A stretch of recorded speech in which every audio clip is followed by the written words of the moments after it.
Good morning. Good morning. It's Rashida coming to you from home. I'm back home. I'm back in Mexico City after a week in La Paz. And yes, if you guys watched me in the hanging out on holidays video on Thursday, La Paz is my new place. It's my new place. Thank you guys for being here with me this morning. I really appreciate you. Fix that a little bit.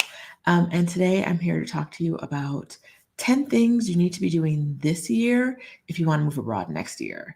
If you are new to my channel, hello, hello, hello. I am Rashida Dow. I'm a career break coach who took a sabbatical in 2018. And I have lived abroad in Mexico City since then. I help women move abroad. I help them take career breaks. Whatever you want, we got it right here. Thank you for being here. If you're not already subscribed, subscribe. If you haven't already given this a thumbs up because you don't know if it's going to be an amazing video, trust me, it's going to be amazing. Go ahead and give it the thumbs up right now. Clickety click. Boop, boop, boop.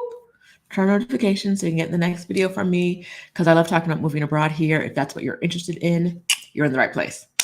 Hi to everyone, my normal people. I wasn't here last Sunday, but we made up for it on Thursday. Should we get right to it?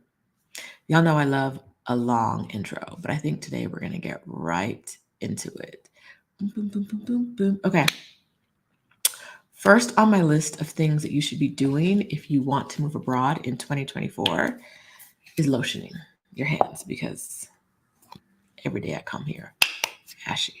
First thing is check the residency requirements in the country you think you want to move to. If you think you want to move to 3 countries, check the residency requirements in all 3 countries now. And then check them in December, check them in January. One of the things that I live in Mexico City. One of the things that happens in Mexico specifically is that the amount of money you need saved or in income to get temporary or permanent residency in Mexico goes up every year. In the past, I would say 3 or 4 years, it's gone up by 20% every year over the amount you needed the year before. So if you qualify this year, but you haven't applied yet, if you're on the edge, you may not qualify next year. And so it's really important to check that. If you don't think, like if you want to live in Mexico, but you don't think you're going to have 20% more income, if you're on the fence now, if you're like right there on the edge, you don't think you're going to have 20% more income next year or more savings next year, I would do my best to get an appointment with a consulate today, tomorrow, before December is over, so that you qualify under this year's guidelines. In Mexico, the guidelines the new ones kick in at the beginning of the year. And I know other countries do that like that as well. If they have financial requirements, they can change with the year. So keep that in mind. You don't want to miss that. Yes, Cassandra is taking notes. Y'all know I love a note taker. That's why Stephanie and I work so well together. She's the note taker. I'll be like, what did I say? What do we agree on? And she always knows. And I'm like, oh yeah, that sounds good. That sounds like something I would agree to. Sure. Check residency requirements because you want to know where you are now, how close you are, and where you're going to be. All right. 1B. No, I have a 10. I'm going to make that a 1B. My 10 and my 1B are the same thing. Should I give it to you now or should I wait till later? I'm making notes. 1B is,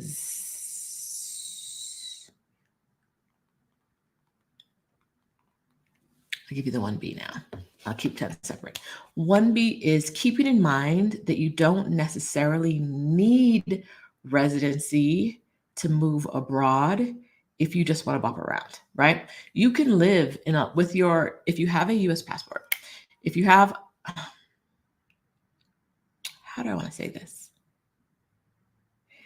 If you have a passport from a country where the majority of people, not the majority of people, if you have if you have a passport from a country that is considered white, say it like that. If you have whether it's the majority or not, if you have a passport from a country, a white country, you probably have a pretty strong passport. So if you have passport privilege because you are from a country that is in the mind of the world, a white country, you typically have a pretty strong passport. And so you can go around to a lot of other countries for a long time. You can bop around over to a lot of countries for 3 to 6 months on a tourist visa. So you don't necessarily need residency unless you want to be in one place for a very long time. All right, I bopped for a year. Has anyone else in the audience a bopper? Anybody else just wants to bop around from place to place? Let me know in the comments.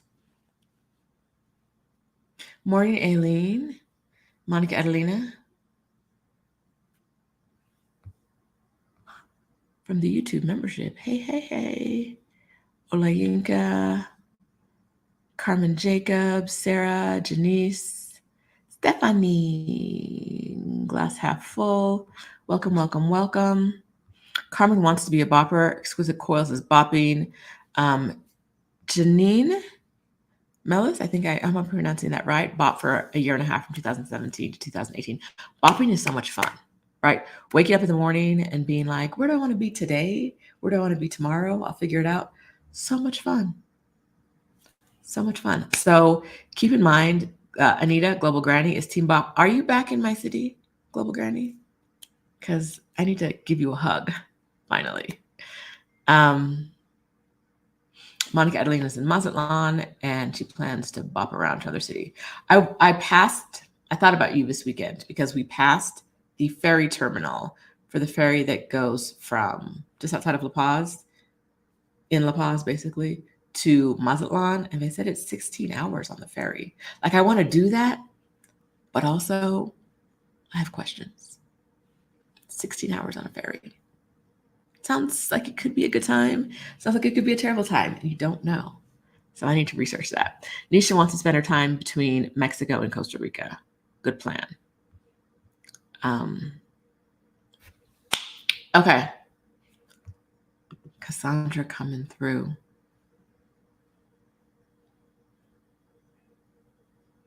Yes, thank you. Sassy Travel Goddess desires to be a bopper. It's there. You don't have to. Your move abroad doesn't have to mean you pack up all your stuff. It shouldn't mean you pack up all your stuff. But it doesn't have to mean you pack up all your stuff, you put it on a boat, you sail it to a country, and then you never leave that country, right? Your move abroad can be, I live in 4 countries a year, right? Morning, Abba. Oh, no. Anita, you're back I'm sorry. You're back in the U.S. for not a great reason. Sending you my love. I'll catch you next time.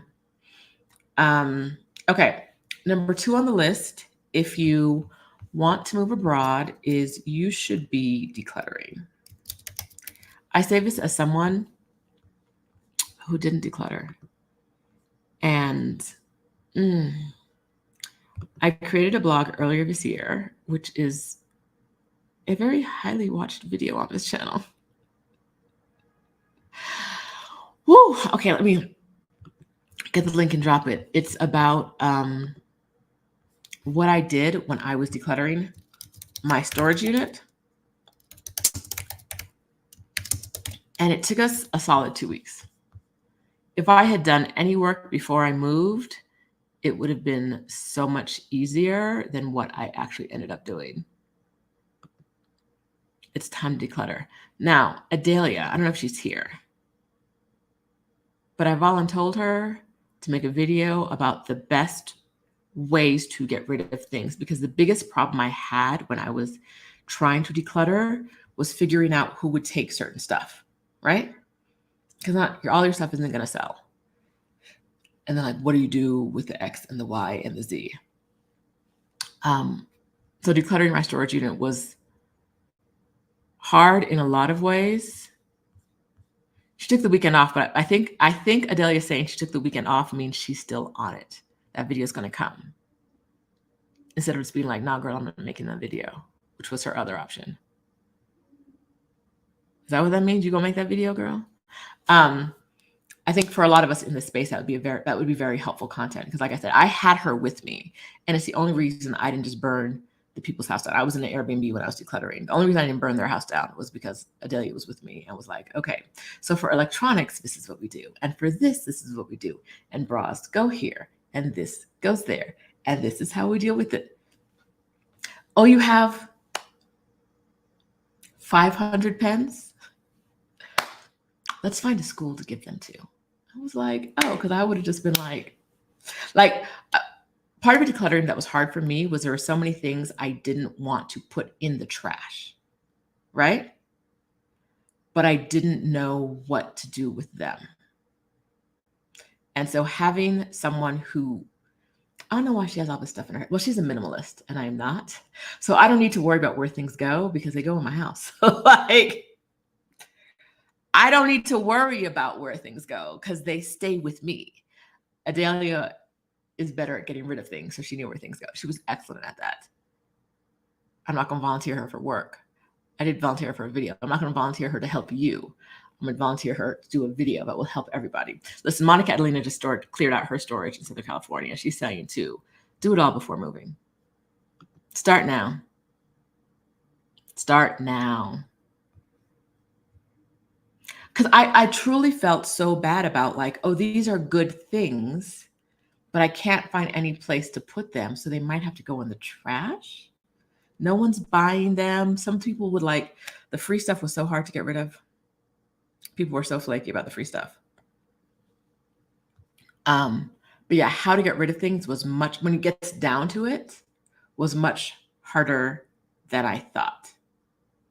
Right? Like this.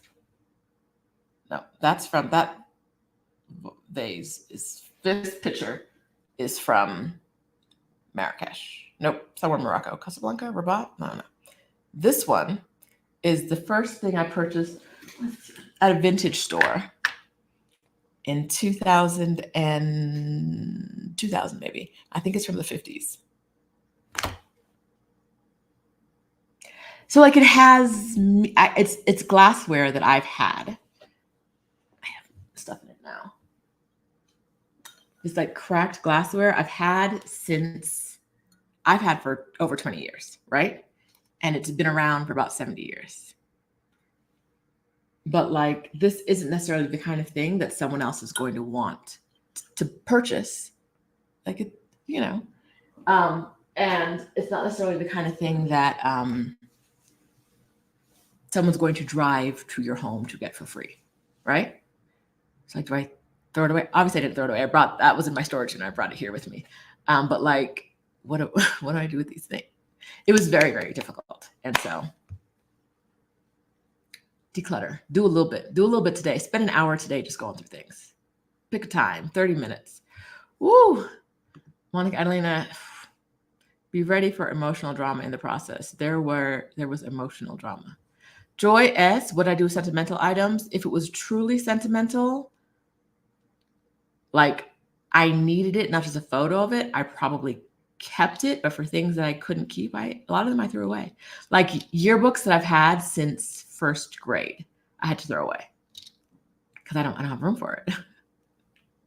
I took photos of the pages that mattered and I threw it away. I've had it since the first grade. I'm in my mid-40s. What are you gonna do, right? And that's part of life. When I have, I run a coaching program to help women move abroad and take career breaks, which you can find at rashidadow.com or from burnouttobliss.co, which is linked right there in the comments at the top of the screen. It should be. And I said, one of the things I tell people is, it's okay if you can't get rid of everything. Like if you have a trusted loved one and you want to leave a box of stuff at their home, feel free to do that. But I wouldn't leave more than a box, right? Or one box that someone can have in their closet. So if they have to move, at the most, they have one box of your stuff to deal with. Don't leave them 17 boxes because it's not going to work out well for you in the long run. Yeah, Greta says, getting rid of a collection of Buddhas. Yeah. You can't take everything with you. This point from Adelia is really good. When deciding to bring stuff with you, it's important to remember that you can be cheap or picky, not both. You can keep all your stuff. It's gonna run you a lot of money. It's gonna run you a lot of money. Sassy Travel Goddess, you cannot get rid of your son's stuff, his diplomas, his photos. If he, I don't know your situation. If he's currently able, are those things you can give to him? I just don't know your situation right now. But yeah, it's hard to get rid of things. But if you are in a situation where there's a grown adult and you're keeping their things for them, are you letting someone else? It's not to you, Sassy Travel Goddess. Are you letting their stuff weigh you down? Are you stopping your life because of other people's stuff? Oh, this is really sweet. Greta, really sweet. I sent my Buddhas to meditation centers and spiritual centers. It's really nice. Yeah. Moving with things is not cheap. Moving with things is expensive. So it's not even like I only want to get rid of things that serve me joy. You want to get rid of things that bring you joy, but are replaceable. Right?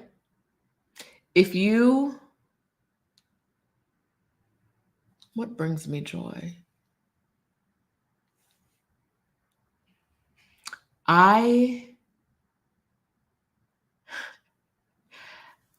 When we went to a storage unit, Adelia kept being like, why are there so many bottles of like champagne and wine? But why? And we kept opening boxes and they kept being like wrapped in jeans and wrapped in jeans and wrapped in this and wrapped in that. And I think we ended up with like 40 something bottles. And we drank. Well, we could, which was not a lot because we were working hard. Gave some to my best friend, one of my best friends in the area. Brought down the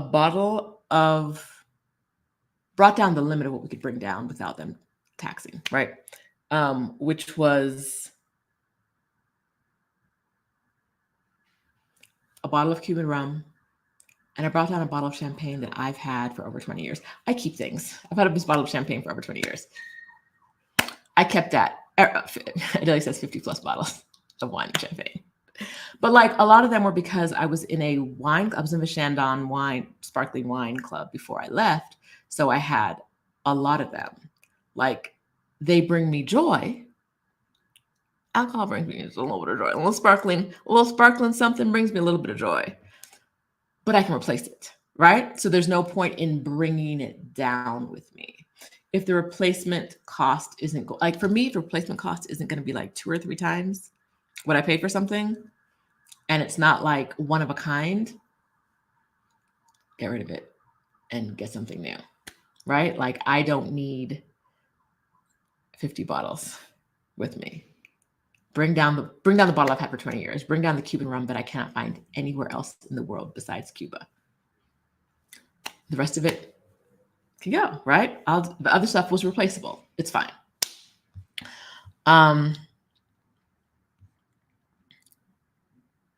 Oh, Greta had a makeup closet. You sent it to funeral homes. That was smart. Okay, so number 2 on the list is declutter. Get rid of it. Start getting rid of the stuff now, because if you wait until the last minute,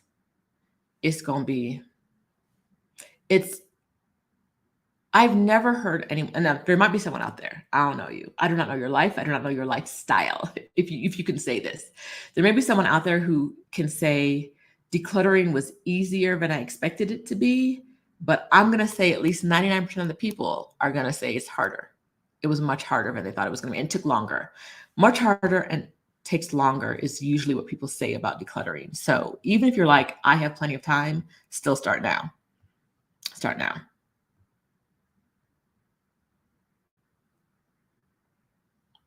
I was days making plans in my comments, and they're usually in my backyard, and she doesn't invite me, and that's cool. We talked about this.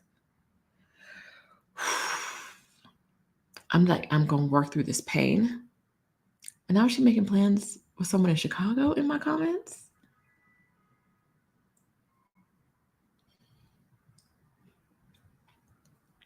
And she's still not going to invite me. Whew, all right. Malaysia says, don't forget to hit the like button. Hit the like button, hit the dislike button, whatever button floats your boat today. Hit a button. I love it. Hit a button, please. All right. Next up on the list, number 3. What do you guys think I'm going to say is number 3 on the list?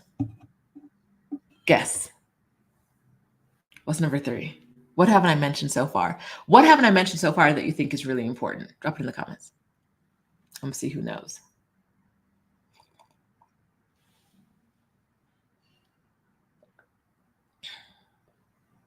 Auntie Lou, when decluttering started, then procrastinated, then waited too late. Yep. See, I be talking to the girls. And the girls that listen, they learn. They know. Besos. All right now. Y'all know what I'm going to say. Yes. Y'all all got this. Yes.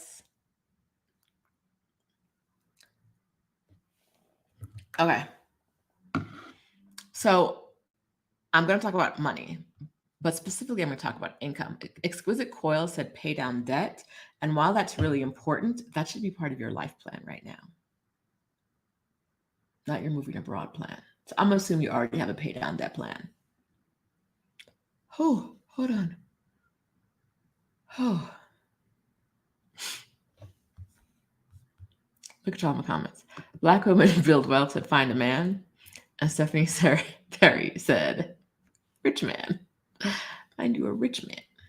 Because we talking about money. All right. You need an income plan. You need an income plan. What I don't want is you going abroad and then being like, so, how am I going to get paid this month? For your move to be sustainable, you need to have not a guaranteed source of money, because nothing in life is guaranteed, but a reliable, we'll call it a reliable source of money. If your source of money is a rich man, let's make sure there's money going into your account, not just him giving, buying things when he feels like it or paying rent. Make sure there's cash going into your account. Take it from Auntie Sheeta. You want access to money.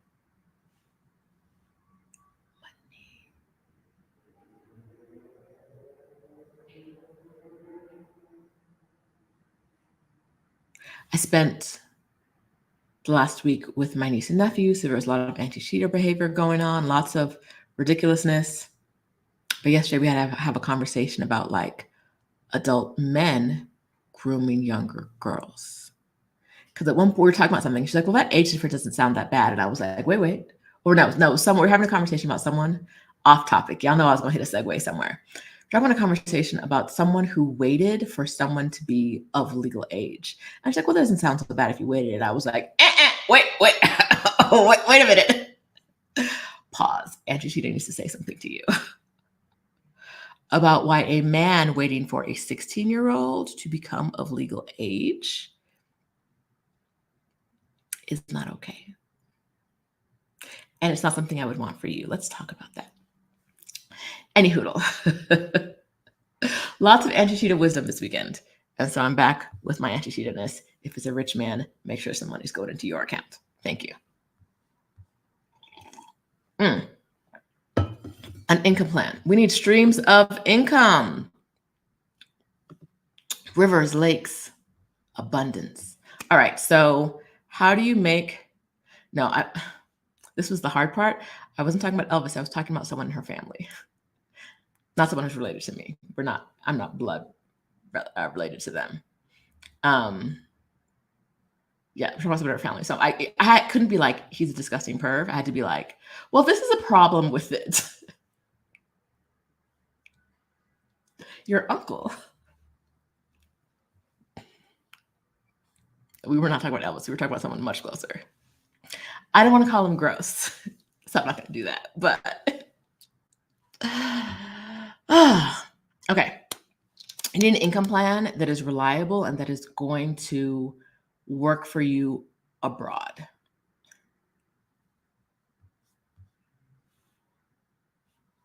Now, a lot of times people think an income plan is, I see this all the time, their income plan is, I will move abroad and get a job when I get there. Don't do that. Don't do that. Don't do that.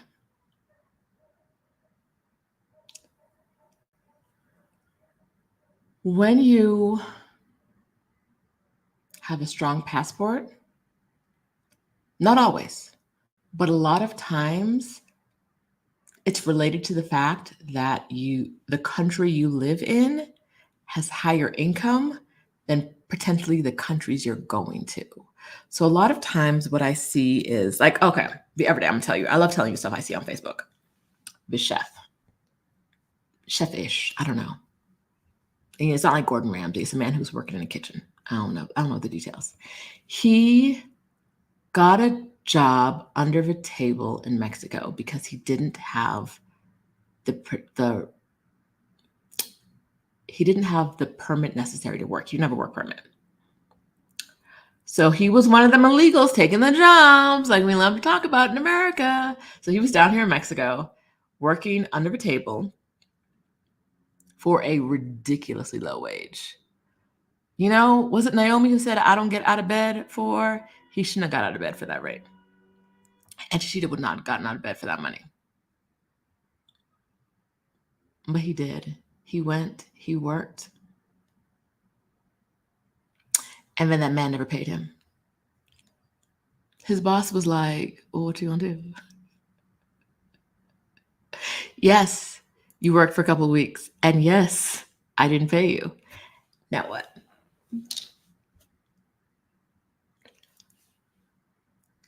In the US, there are certain groups of people who get taken advantage of a lot.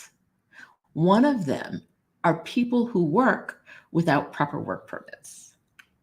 Don't think if you go to another country doing the same thing ain't gonna happen to you. This is what we're talking about. You want to have a reliable stream of income before you move abroad. Because in most countries in the world, including America, most jobs typically go to people who are from there. Right?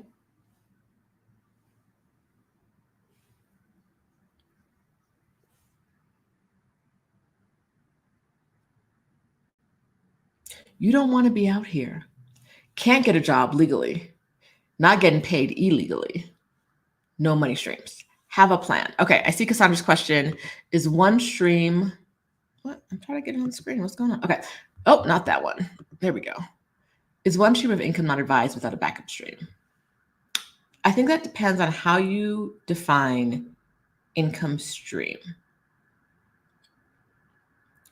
I am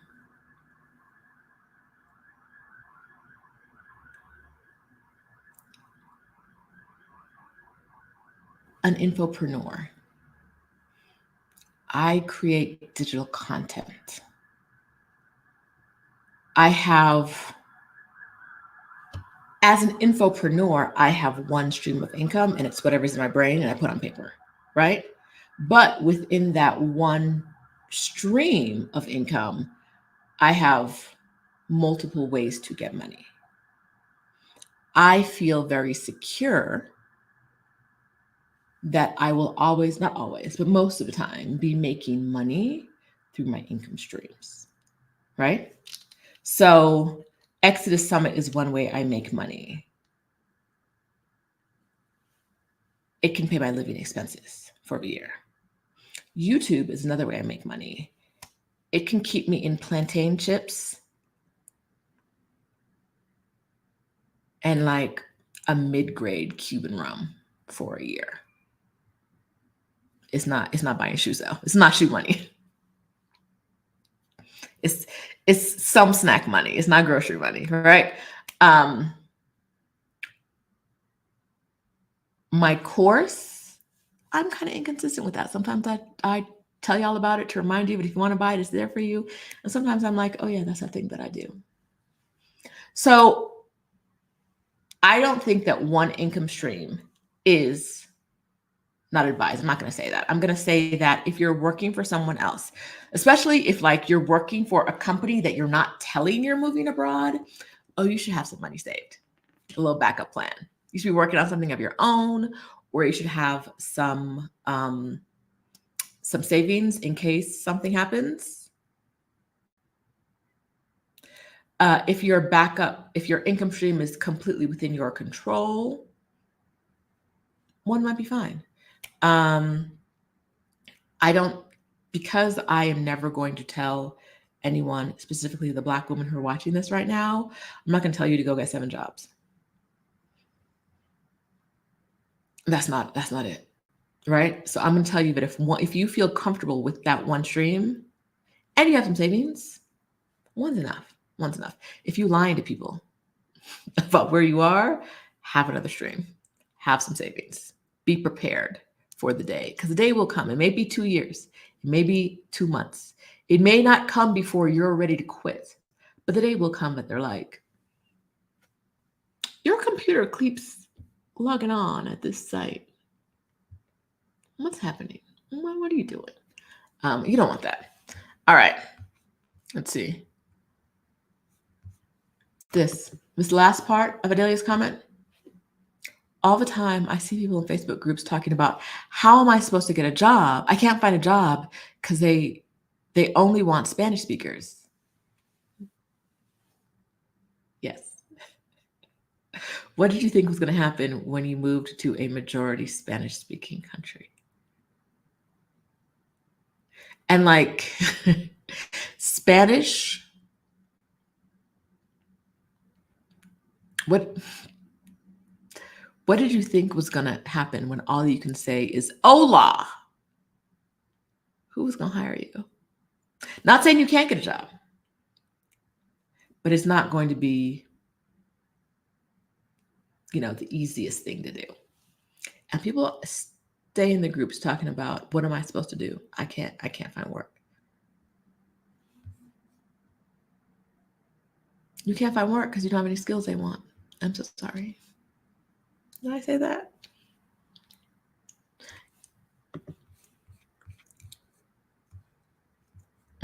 Okay, so I want to get back. I saw someone's comment. Let me just see what it was. Okay, B was planning to a 2025 Workfree sabbatical. My life is falling apart now, so I'm about to get out with a remote job and maybe just transition to a virtual assistant job. Good idea. I love Workfree sabbaticals. And that's why when I'm saying have an income plan, it doesn't have to be active income right now. If you want to move abroad without a job, I'm not telling you to get a job. If you have the money to not work right now, that's what I did for a year. When I took my sabbatical, I took a year without work because I had savings. And I was like, I don't like working. I'm burned out. I don't want to do this right now. I didn't do it. Right? If you need the money, do the work. If you don't need the money, chill. Get on a yacht. Drink some bubbly. Live your best life. All right, let me see. What else I missed? We all partying somewhere. Auntie Lou is going. I think y'all out here. Okay, free black lady. I love your name. Oh, it's Cherise. Hey, darling. Hey. Yes, you're a free black lady. Okay. Yesterday, if I went live, I would have told you, if you're in the Exodus Summit community, which you can find at exodussummit.com/community, you could join our Get Your Next 3 Clients challenge, in which we show you how to turn, if you have a business idea, we show you how to get clients for that business idea. If you are not a product-based business, if you're a service, if you have clients, like if you're a coach, a photographer, a psychic. I'm serious. We help you figure out how to get business for your business, clients for your business in a way that is repeatable and can get consistent clients, right? But I found out this morning that challenge is sold out. Starts today, it's sold out. But we have a wait list up for it within the Exodus Summit community. If you go in there and search for waitlist, that should show up if you go in the Exodus Summit Facebook group. I just linked the link to the Facebook group if you're not already a member, but I'm guessing most of you guys here are already members. The waitlist finds out about it first.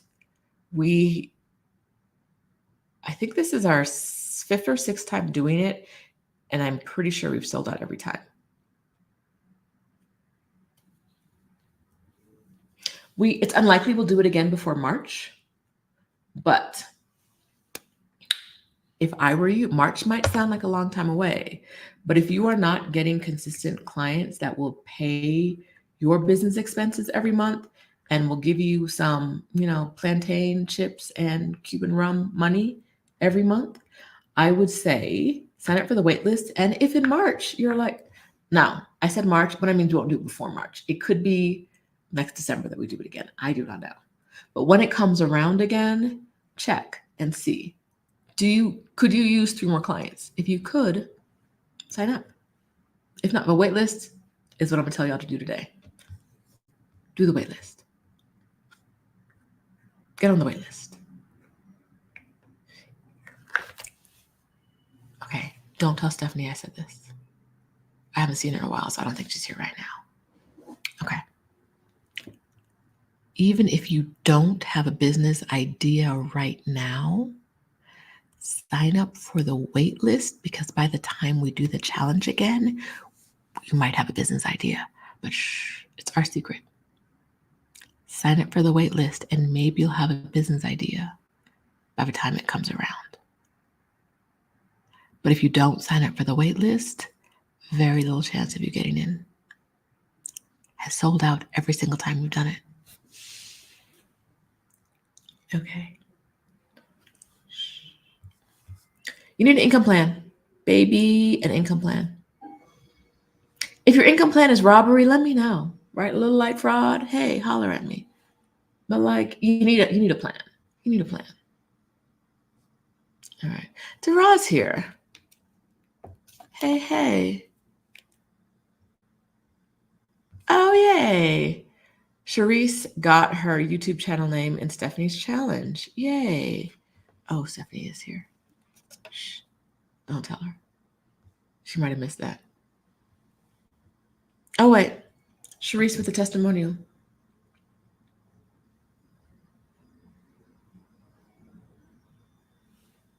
We done told y'all.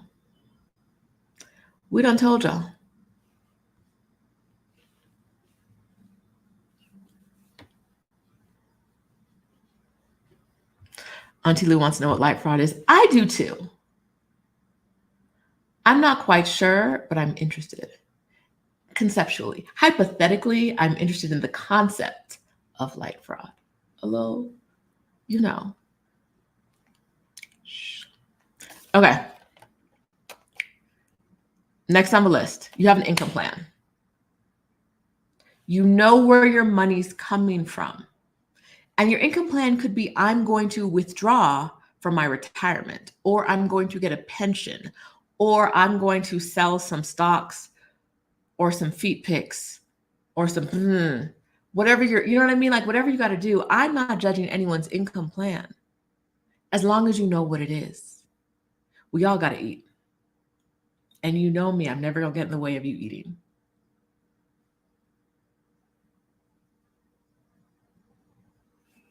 Have a plan.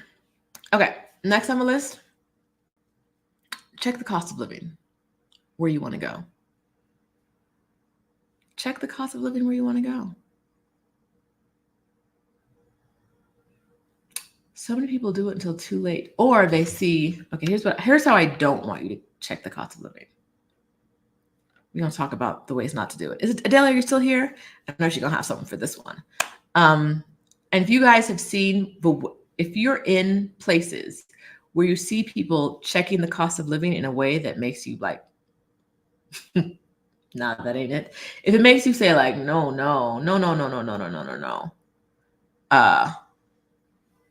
make sure you have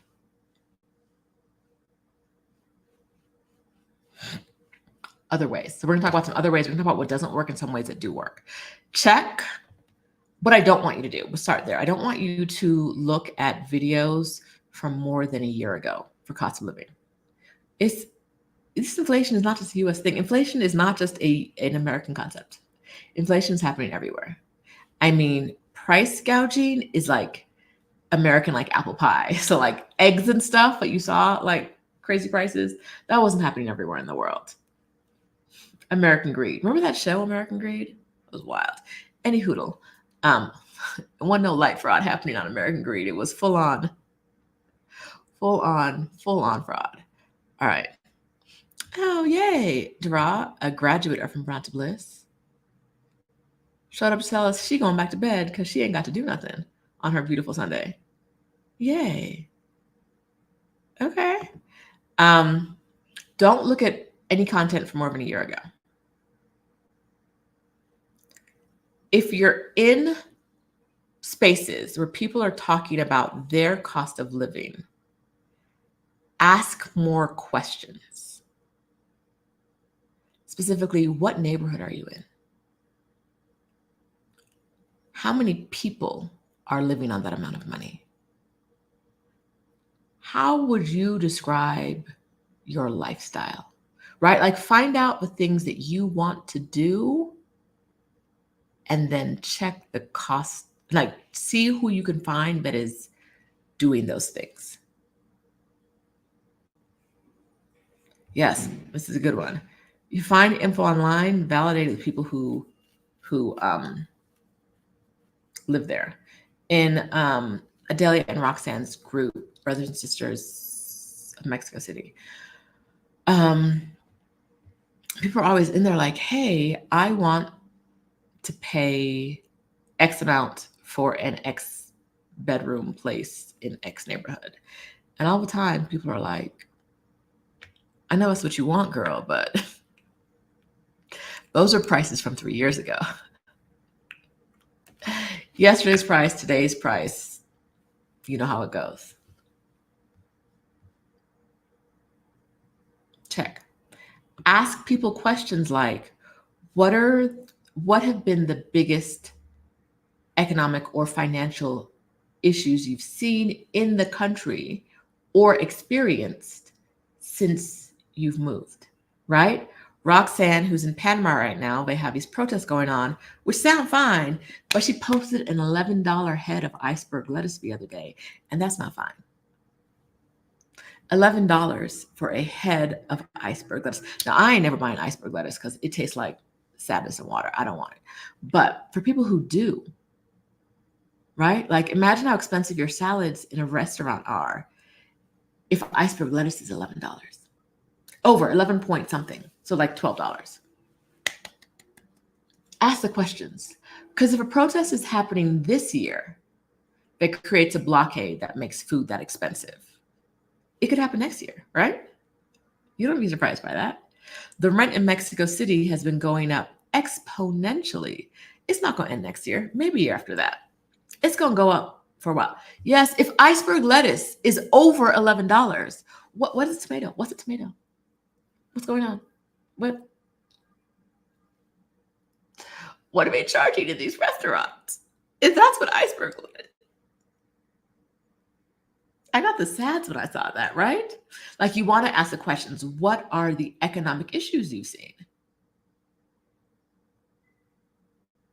In Mexico City, it's inflation, it's increase in rent, it's increase in cost and everything partially because of the influx of foreigners and the way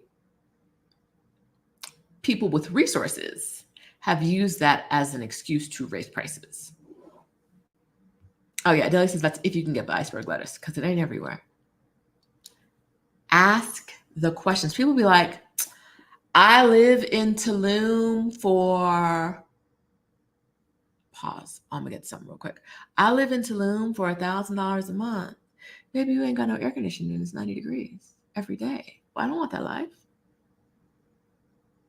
I don't want that life. What is this? Oh.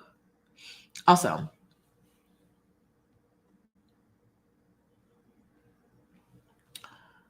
when people say, I lived there or I live there, ask the question, how long were you there? I see a lot of people saying, I lived in such and such place and I experienced this or I never experienced this. Baby, they be there for 32 days. And that's it.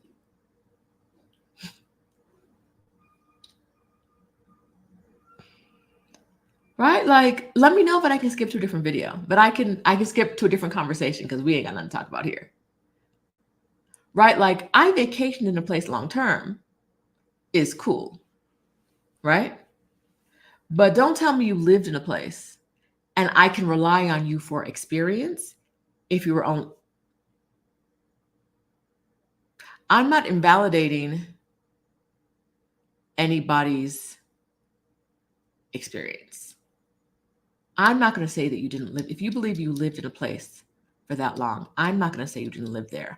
I'm just not going to take advice from you, right? Like you people be in a place for like, I was all over Europe for 90 days, but I was like in 10 different countries. So I can't say like, I didn't live in Europe. I didn't live in Europe, right?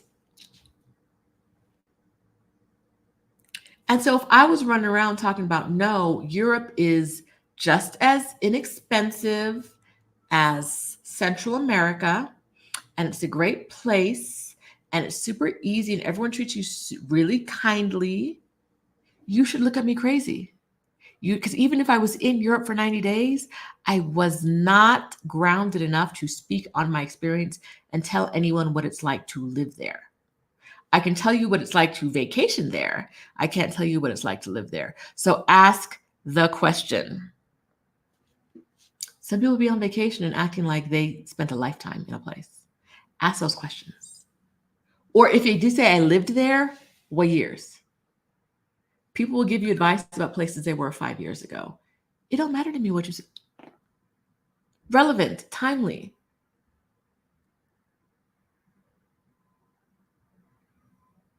What is this? Okay, so we really want to do the research on where we're getting the cost of living information from. I like places like The Earth Awaits, theearthawaits.com. I'm going to drop it in the comments. My back, I've been having back spasms since yesterday.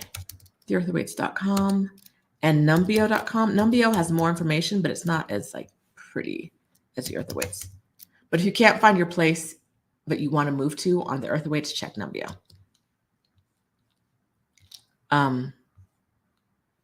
So you really want to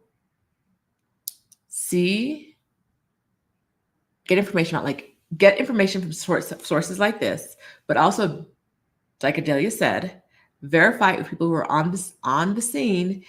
And when they start verifying, ask questions. Do you live there now? When were you there? How long have you been there? It doesn't have to be like, CIA level questions.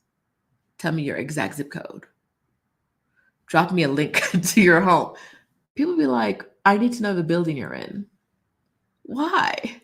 I've never done an apartment tour, and I never will. Why do you know what building I'm in?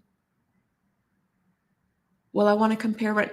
My rent prices are based on a lease I signed 3 years ago. They are not relevant to the housing market today. How do I know? There are units. I have a 2-bedroom. There are units in my building with a baby studio going for more than my 2-bedroom apartment. So it don't matter what I pay in rent.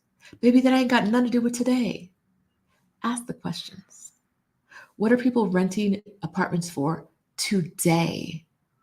Don't look at my video. I did a cost of living video 2 years ago. That is useless to anybody. That's the cost of living I had 2 years ago. Now it's a different number. And the number is higher, right? Ask the questions, talk to the people. Otherwise, you're not going, don't look at old videos. Don't read old content. If the blog post with the cost of living is 2 years old, pretend you never saw it. Or like use it as a base and know those numbers are probably going to be higher. It's irrelevant. So much higher. Adelia she's much better at like seeing stuff. She always sees stuff in my building before I see the stuff in my building. So she'll send it to me like, "Girl, you see this? You see this nonsense?" Yes, tiny studios in my building are going for more than my 2-bedroom. So what does it matter? I can't tell, you know what I mean? Like I can't tell you what I pay. I could, but it's irrelevant to everything. And we like relevant, timely information. Accurate. Okay, we're going to check the cost of living. We know there are sites that will help us, but we're also going to get in, let me switch the list around. We're going to get in community with people who can verify information, because it was number 7. It's now number 5 on our list. Join relevant communities. You want to move abroad, but you don't know where to start? ExodusSummit.com/community. The Exodus Summit Facebook group is the best spot on the internet. Where are my Exodus Summit ladies? Drop in the comments why you love it, why this is the community you love. Exodus Summit is a Facebook group that stemmed from a first summit that Stephanie and I did. It was a move abroad and career break summit. We did it in 2020. We started a Facebook group to support that summit one time. And the ladies were like, well, now you can't close the group. So we family, we here for life. And the women it's full of Black women who want other Black women to win. It's kind, it's nice, it's supportive. It's the place I love being. So Exodus Summit ladies, get in the comments. Let me know. Tell us, why do you love it there? I dropped the link to it before, but I'm gonna drop it again. www.exodussummit.com.community/community. Oh, I'm in a lot of pain, y'all. This back thing is... All right. The support and encouragement is beyond. Yes.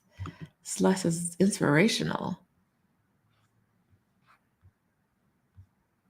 Samira's in there for the love. Yes. It's all love there. Your best cheerleaders. Okay, because there are a couple of different communities I want you to have before you move abroad. And this is important. This is going to make the difference in your move, which is why we're going to spend a little bit of time here. You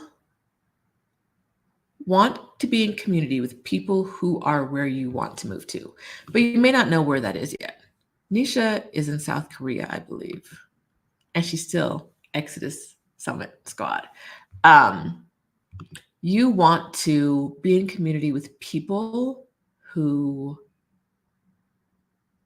are where you want to be. And if you're not sure where you want to be, find 3 or 4 groups.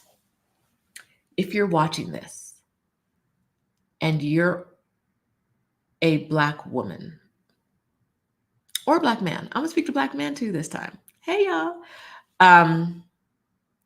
If you're watching this and you're a Black woman or a Black man, and you like Black women and Black men, see if there's a group in the city you want to move to for Black women and Black men. A lot of times you can search for Black in South Korea, right? Or Black in Seoul, right? The specific city or the country. Or you can search for brothers and sisters in this location. That's a common name for them. In the Exodus Summit group, I created a post maybe about a month ago where people were writing down the group names so we could all find them, the most common group names that we know of, so people could join. If I'm going to this place, I can find these people. I say this because if you like being in community with Black people, a lot of us are more quiet in the larger groups. Because as a whole, in my experience, the larger groups aren't as supportive as the other groups. So you want to join groups where you are. I'm in a lot of the larger groups all over the country, all over Mexico at least. And I'm in a lot of the brothers and sisters groups all over the world. I'm in some expat groups that are just for Black people. And yes, I'm in community with men in places in the internet. And the reason Exodus Summit is my favorite community, even though it isn't location specific, is because no one will hype you up like a Black woman, no matter who you are. Hi, if there's an Asian man watching this today, let me tell you right now, no one in the world will hype you up like a Black woman. And if you don't have a Black woman in your life, I feel sorry for you. I hope you find some soon.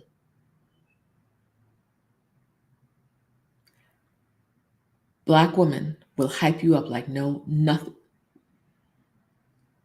If I went in the group and said, I painted my big toe purple today, I would get a yes, purple from somebody. Now, a lot of people would be like, girl, we do not care, but they would not write that. They would think it and move on with their lives. Because we don't say everything we think. If it's not supportive and kind, we don't say it. Because if we can't say, come on, big toe. Yes. Shoshana knows the vibes. Come on, big toe. Yes. You want to be in community. Yes. If you want the Wikipedia sources, I'm in one of the larger mixed groups in La Paz. And I asked for great places for it because I was going to be there for Thanksgiving. I asked for great places for Thanksgiving restaurants. And they recommended, 2 places were recommended the most. One, I found a picture of their Thanksgiving plate from last year, and the vegetables were one of those frozen bags of vegetables with the baby tomatoes and the broccoli and the cauliflower. And the cauliflower was white. There was no seasoning on it. I just can't sit down for a Thanksgiving meal where there's frozen, like part of the dish is defrosted frozen vegetables. Like I was like, ooh, that's not it. I know y'all mean well, but that's not it.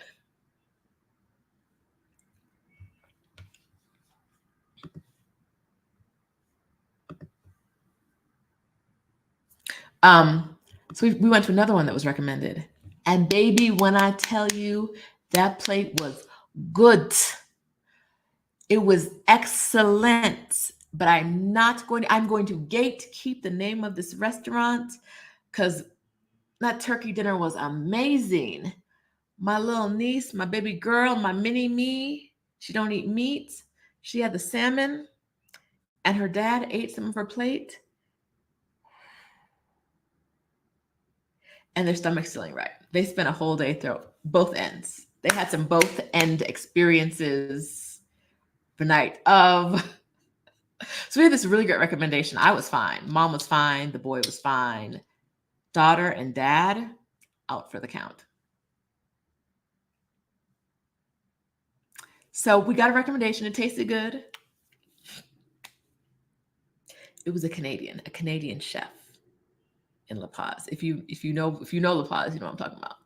But what? But the food was really good. The recommendation was good. I still think it's a solid recommendation. But something on that salmon plate. We think it was a tapenade. It was this olive tomato.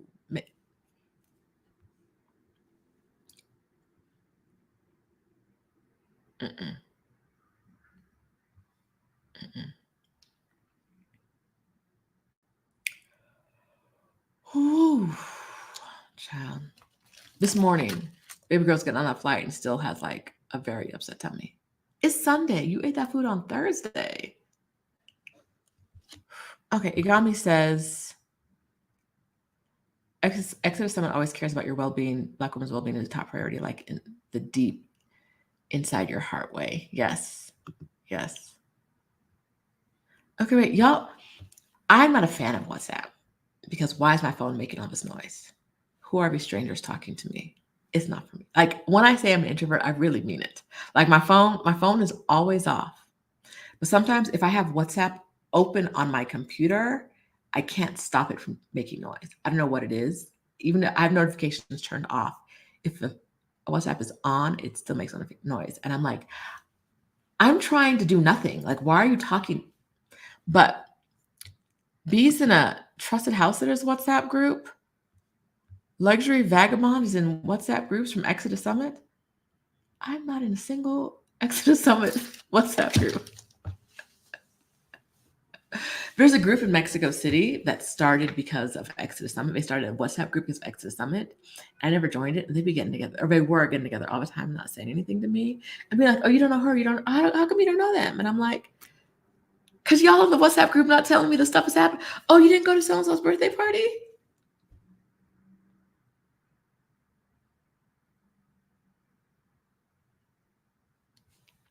Y'all be doing stuff. But community, that's the point. Community is important. You want to know where to get Thanksgiving dinner in a town you've never been in before? Community. You want someone to say, yes, big toe. ExodusSummit.com/community.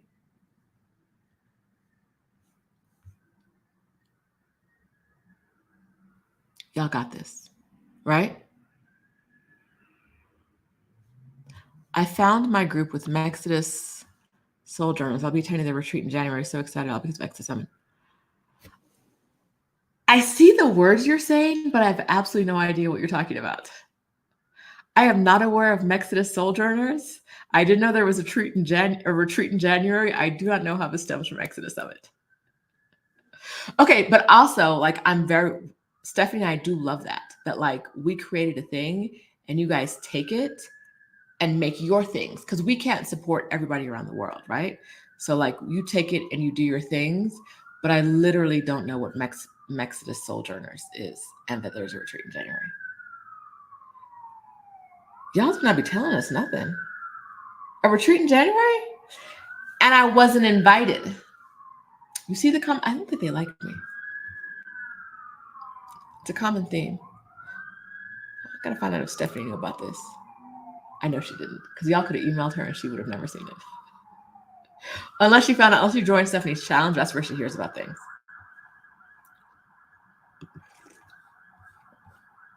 Ooh. All things Mexico residency group in WhatsApp. I don't know anything about it. Yeah, Stephanie didn't know about it either.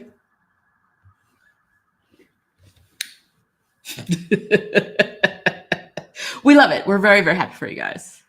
We're very happy for you guys. It's truly a blessing to us that you guys take the initiative to go do more things and find community. It makes us happy. But you can invite us sometimes. We're people too.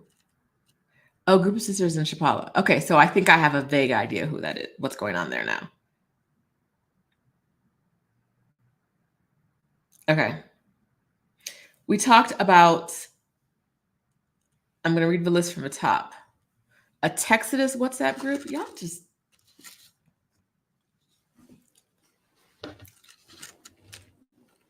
it's fine. It's fine. It's fine. I don't care. It's fine. I don't live a quick bus ride from Chapala where y'all are having the retreat. It's fine. It's fine. No, it's okay. It's fine. I'm going to read the list of things you should be doing if you want to move abroad next year. First, check the updated residency requirements. What was 1B? Oh, 1B, bop around if you want to bop around. If you don't feel like applying for residency, if you don't qualify, spend 6 months here, 3 months there, 3 weeks there, bop around. Have a good time.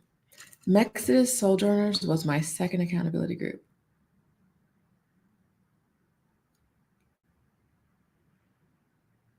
She never mentioned it to me.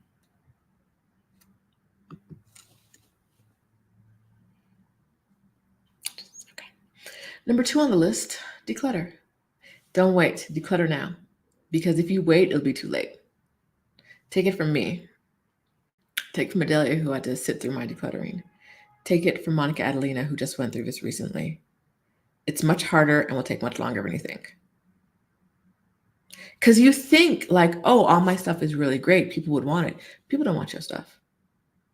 Who was it? Someone in my group, my coaching program, I think it was in my coaching program. Nope. Talking about it's going to restart my computer to install updates. Nope. We're not doing that. If this ends, you know why.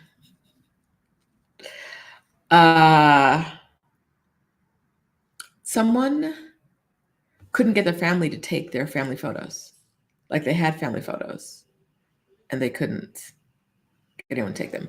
Yes, Auntie Lou, monthly, I mentioned this earlier, monthly income requirements and savings requirements have gone up about 20% every year for the past 3 or 4 years. So expect 20% this year. Okay. Number 4 on the list, check the cost of living. Number 5 is join relevant communities. That's where we are. We just finished Mind and Mana if you want the Max's retreat. So Dee, who isn't in Chapala, she's in Guadalajara, knows about the retreat too. Where do I file my complaint? Who is there a board? Am I the board? I am the board. Fired. You're all fired from the job no one was paying you to do. Okay. Number 6 on the list. I talked about this a couple weeks ago, but make the list of things you want to do before you move. Where you live right now, there are things you haven't done that you're going to regret not doing when you move away. And you might not think it, but trust me, there are things you're going to miss if you don't do them now. And it might be hugging your nieces more, right?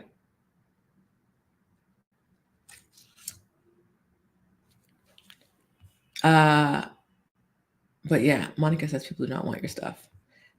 B says, is Mexodus only for Black women older than 55? Baby, I don't know. I don't know who you asking, but I don't know because I didn't know this was happening. So I can't. I'd love to help you, but they doing stuff without me. I don't know. Yes, nobody wants your stuff. Make a list of the things you want to do before you leave.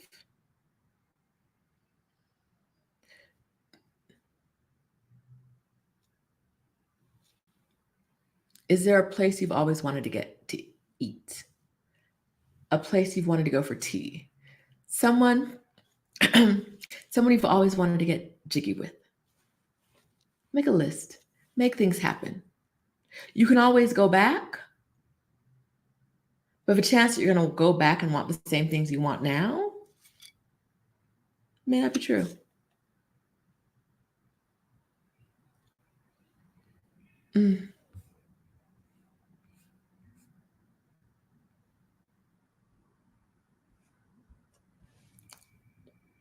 Do all the things you want to do before you leave. Yeah, I was like, what is the another way I can say this without saying get jiggy with? But it just felt right.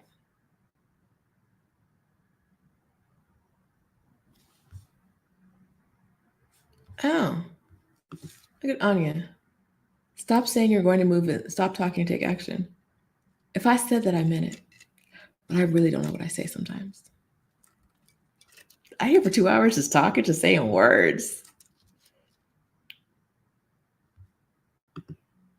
Okay, Cassandra just did that yesterday. But I don't know which that we're talking about, but I'm going to assume. I'm assuming it's fun that. Do something. Do something fun. Do the things.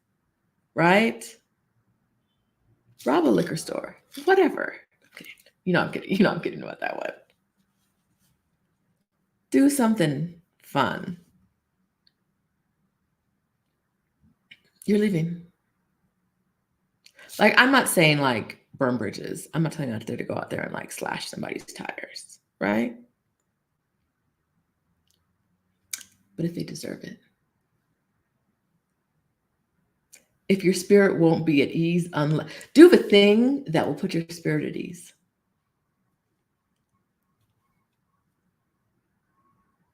Really what I meant was like go to the museums you want to go to. But however y'all want to take this, I said it and I mean it. However you eat the food you want to eat, go to the museums you want to see, do the things that won't land you in prison, I support it.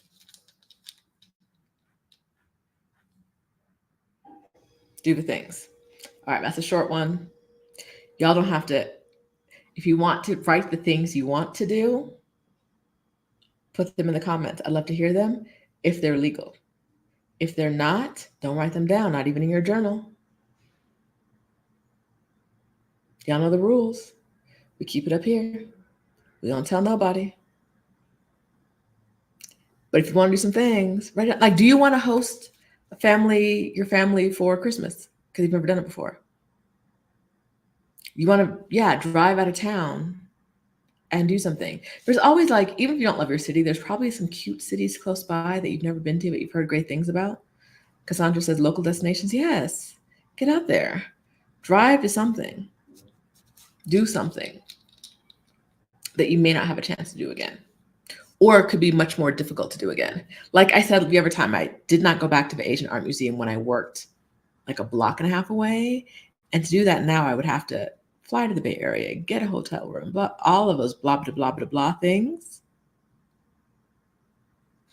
I walked right past the Asian Art Museum with Adelia when we were going to get my passport in San Francisco, but I couldn't stop because I had to go back home and declutter because I didn't declutter the first time.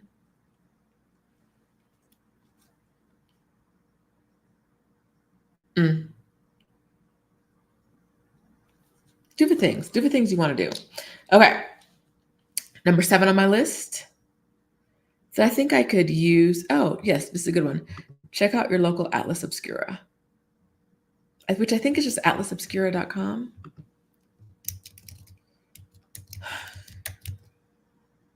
I think. Let's find out. Yes. So atlasobscura.com is a good source for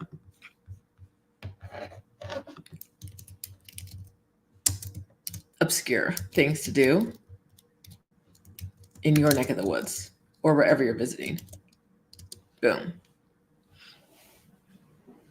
All right.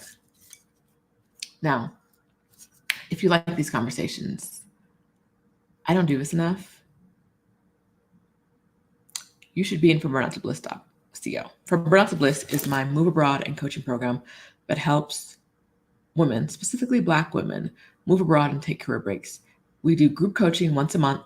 And in that group coaching, you come with whatever question you have. You want some personalized help from me and from a community of Black women to support you. You join, we boom, boom, boom, boom, boom. We help you out, answer your questions. Right? And so it's a really great place to kind of work through what you need. Some people are there. It's a year-long program, but you don't have to be moving in 12 months for the program to work for you. You could be moving in 24 months. You could be moving in 6 months. A lot of people stay in and then come back to sessions after they've moved for continuing support during the first months of their move. So, okay.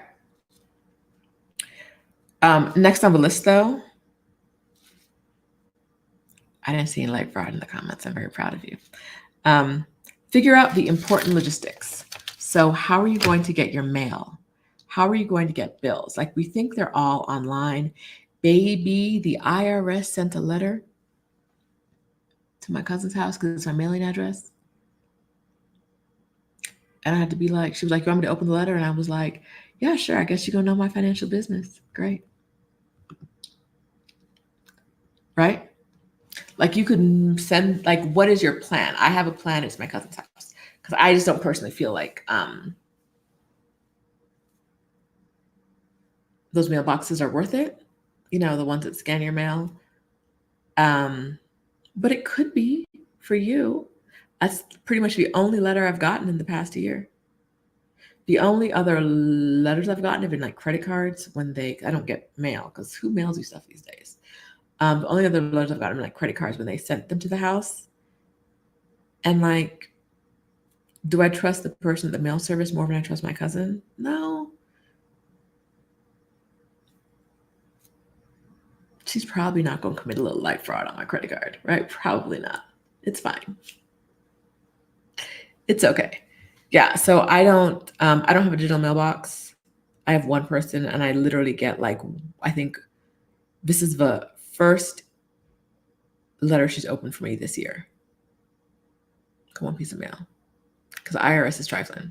Like, you have my email address. Why don't we just do it this way?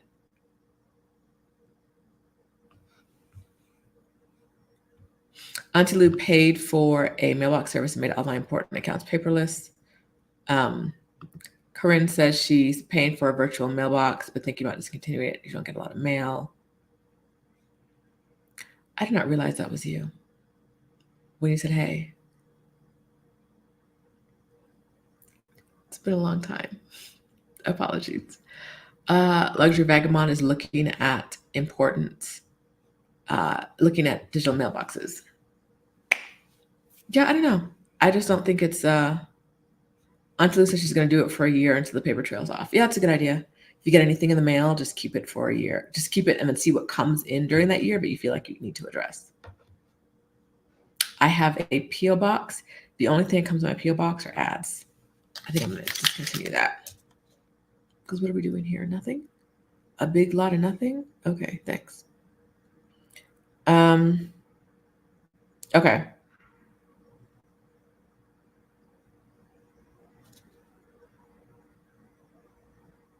What are the other important, let's talk about this real quick. What are the other important logistics that you want to think about when you move abroad?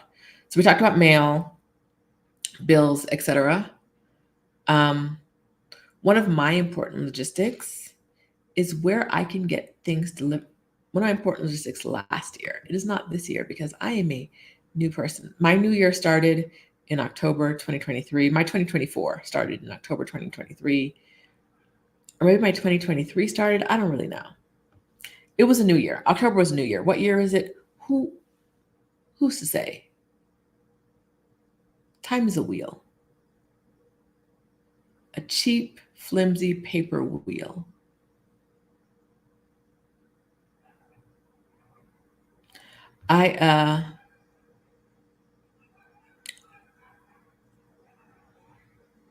Last year, I needed to know when I went shopping where I could send stuff. That was my cousin's house. But I'm not doing that anymore. I'm a new person. I don't shop. Hi, my name's Rashida, and I'm not shopping in this new year. I think I might give myself until Black Friday sales next year. Now, I would tell y'all to help keep me honest about this one, but I'm not interested in accountability for this thing I just said. It's a good thing I'm not interested in accountability, because what is that? What is that? Who are you talking to?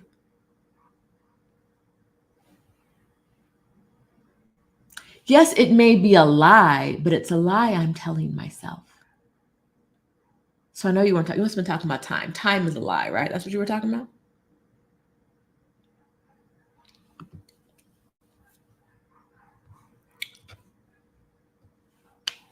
I am not shopping. Okay, so this is...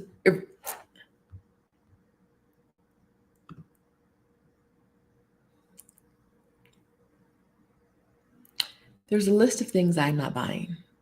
I bought a coin purse yesterday because I did not have a coin purse. And because I had to go to my wallet anyway because I had to buy a donkey for my nephew. So, potato. The plan of things I'm not buying this year: clothes, shoes. Adelia's somewhere laughing at me because she's seen the shoe collection. Clothes, shoes, coats. Y'all will laugh too when you see the coat collection. Purses, makeup, hair stuff, skincare.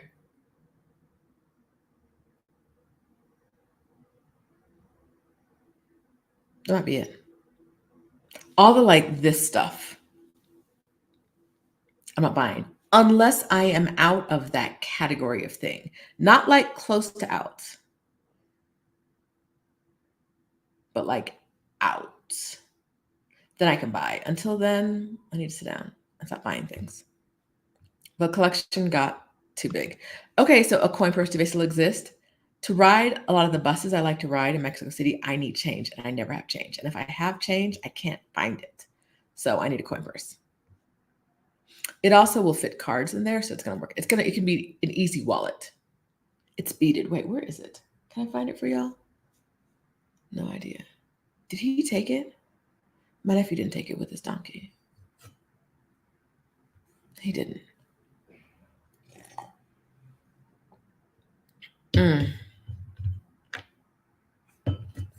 Corinne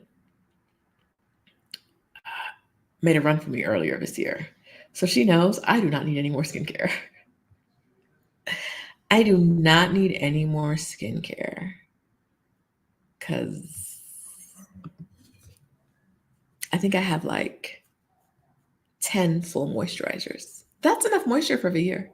And now there are different types because like I need my, oh, it's dry and cold outside moisturizer. And oh, I'm going to a warm, sunny place moisturizer. Right? We need a little bit of variety, a little bit of spice. But I've reached a point where even I was like, this might be too much.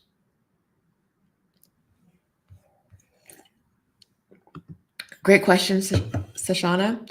Some buses have cards, some buses are cash. It depends on which line you're on, what type of bus you're on. The buses that I take 2 buses in my neighborhood, 2 types of buses. One is a card bus, one is a cash bus. So I need cash.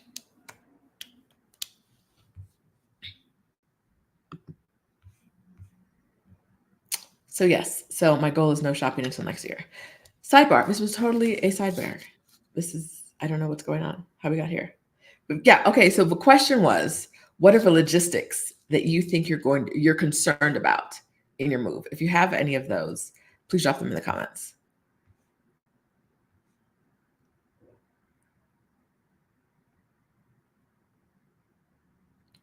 Yes, Iced Cocoa is joining me in the no purses thing.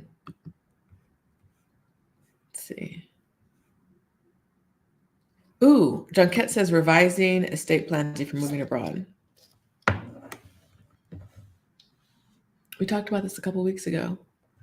The way the current country you live in deals with assets upon death may not be the way the future country you live in deals with assets upon death. So if you have specific, some of us might not care. Baby, I'm gone. Do what y'all gonna do. Now, it's not necessarily the approach I would take. It's kind of the approach I take. Like, I don't have kids. What y'all gonna do? What y'all gonna do? But if you want to be a more responsible person, I do recommend that. B never learned to drive. That'd be cool to do because if you're in the US, a US driver's license will come in handy. Like I was just talking to my brother-in-law yesterday about this. He's in Canada. If you're in Canada, you can drive, if you have a US license, you can get a reciprocal driver's license. Just fill out some paperwork. Maybe take a test and you get a driver's license. If you're in a country like, if your driver's license is from a country like Mexico, it's at least a year or 2 before you get a real driver's license. You have to just go back to like the learner's permit level, and the learner's permit level means you can't drive alone. And then there's another place, or like with anyone who doesn't have like a real license. Like it's a 2-year. People in Canada apparently don't get their license, like a full-on drive by yourself, do whatever you want license. At least in Vancouver, in British Columbia, where they live. I don't know if it's different in other places. In British Columbia, they get their learners at like 16 and don't get like their real license until like 18. And if you move there and you have a license from a brown country or a black country, it's probably not reciprocal, and you will have to start over, but like a learner. So getting a U.S. passport or U.S. driver's license is helpful if you're interested in driving in other places. But if you've gotten to an adult age and you've never driven, you're probably not interested in driving in other places either. So,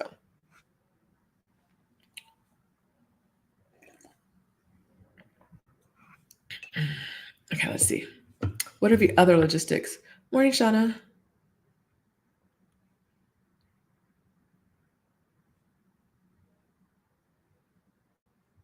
Oh, the cell phone, the SIM card stuff. So I think SIM cards are easy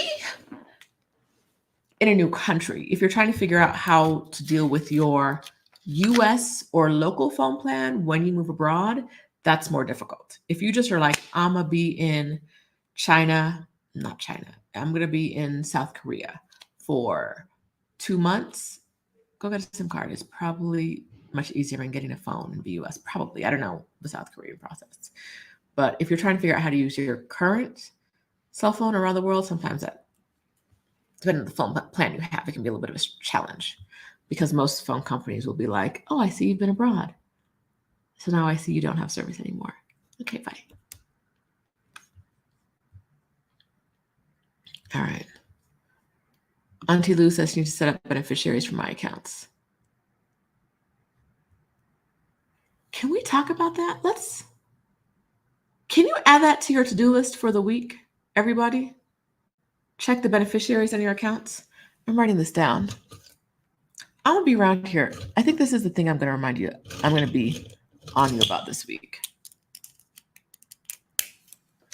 Set up my post-it notes. Let me go ahead and do this right now. I can do it in my phone.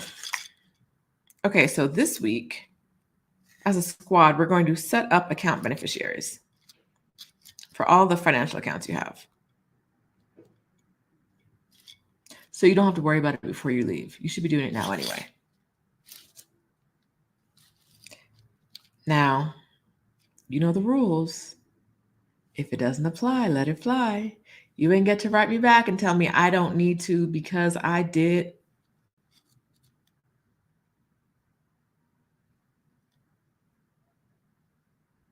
Go on ahead and get it.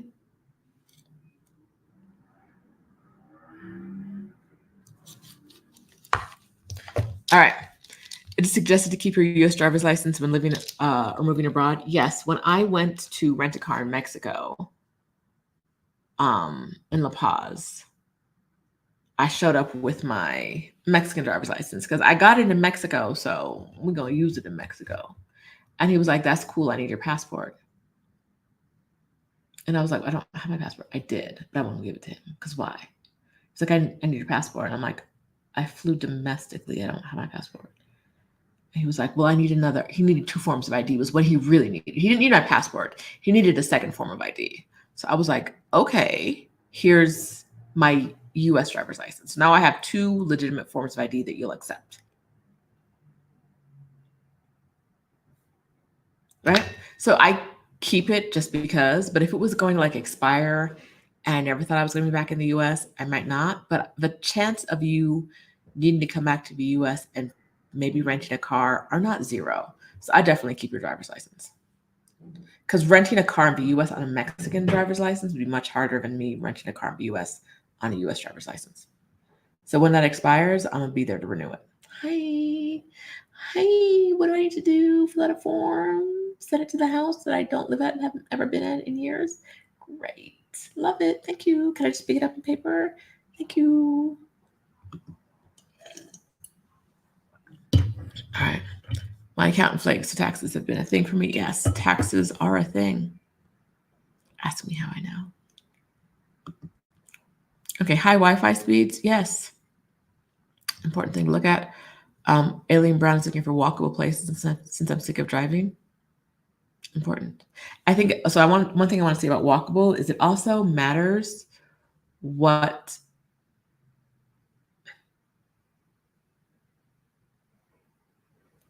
Walkable isn't just this is what the map looks like. Walkable is also what it feels like and what you can tolerate. Like I see some cities being called walkable. I think Playa del Carmen was one. It was like a high walk score. And I was like, baby, it's 1,000 degrees. Who gonna walk? I hit that Fifth Avenue strip and I'm like, I hate everybody. What are y'all doing? No, I don't want to buy your drugs. Get away from me. It's hot. So that's not a walkable city to me, right? Like walkable is important to me, but walkable isn't just what is it easy on the map to get from point A to point B. It is what does it feel like when I'm outside? Or if I have mobility issues, are the sidewalks good? That's not a Mexico City thing. We don't pride ourselves on anything as far as like mobility concerns. You better hike yourself up over that giant sidewalk. Good luck, God bless. It's a shame, but it's where we are. Bum, bum, bum, bum, bum, bum. Okay, so here's a note that Dara dropped off that I want to talk about in a little bit of depth as we talk about details. Looking at travel insurance, maybe consider an annual plan, which is what I purchased. Some annual plans only cover you for a certain amount of time outside of your home country. When I had Allianz back in the day in 2018, and I think they covered me for 60 days of travel, but I had to be back home every 60 days for the insurance to kick in. So I'd be on day 63 like, oh,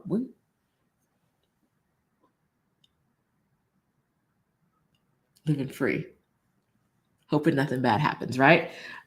In Mexico, if outside of the US, in my experience in Mexico, I'm not going to say everywhere outside of the US, it's much harder to get travel insurance based on where you live. Like I have travel medical insurance, but a plan that renews, but I don't have like regular travel, like my plans got canceled. I need a refund insurance.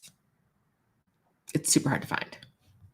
And like, because different countries have different rules and insurance, y'all know it's a spider web and whatever. But yeah, so before you buy an annual plan, read the fine print, right? And make sure it's covering you for what you think it's covering. I thought my annual plan was like, I can travel for a year. And they were like, girl, sit down somewhere. You better touch Florida. You better touch your front door every once in a while. The health insurance, that travel medical plan I have now, it's from like my home base in Mexico City. In another city in Mexico, it'll cover me. In another country, except the US, it'll cover me. But it doesn't cover me at home. So I have no health insurance here, which is something that I should add to my list. Because I've been saying that for a while. I'm going to get health insurance. I'm going to get health insurance. Then I haven't gotten health insurance.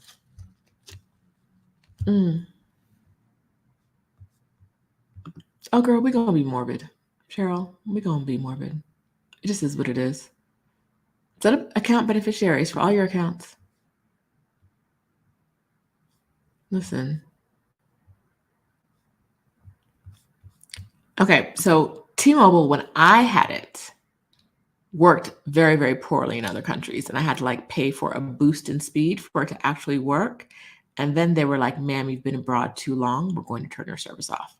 They didn't turn it off before I switched to a new plan, but I don't know when they would have. For a lot of companies, it's between 60 and 90 days abroad. They start letting you know. Hi, friend. We're not going to do this. Oh, yes.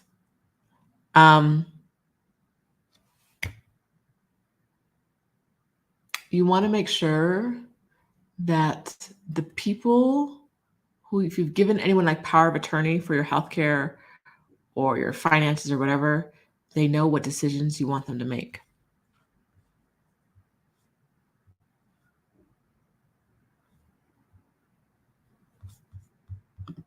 Yeah. Both Adelia and Corinne, who both live in Mexico City. Mexico City squad. Give all licenses, credentials, current in your home country. All right.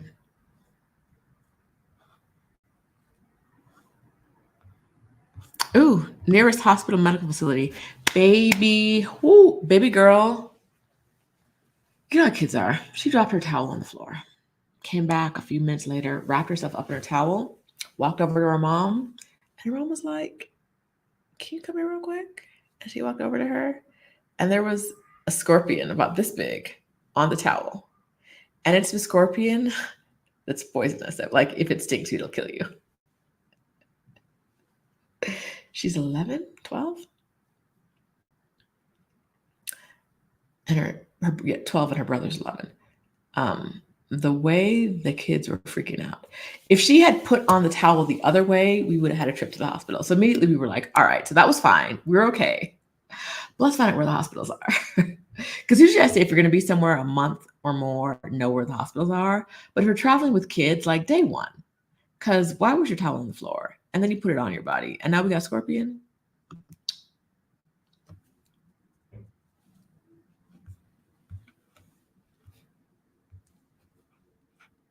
Okay.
Y'all. I said a black screen. My internet said, no, thank you. And now we're back to whatever. Let me know that you can hear me.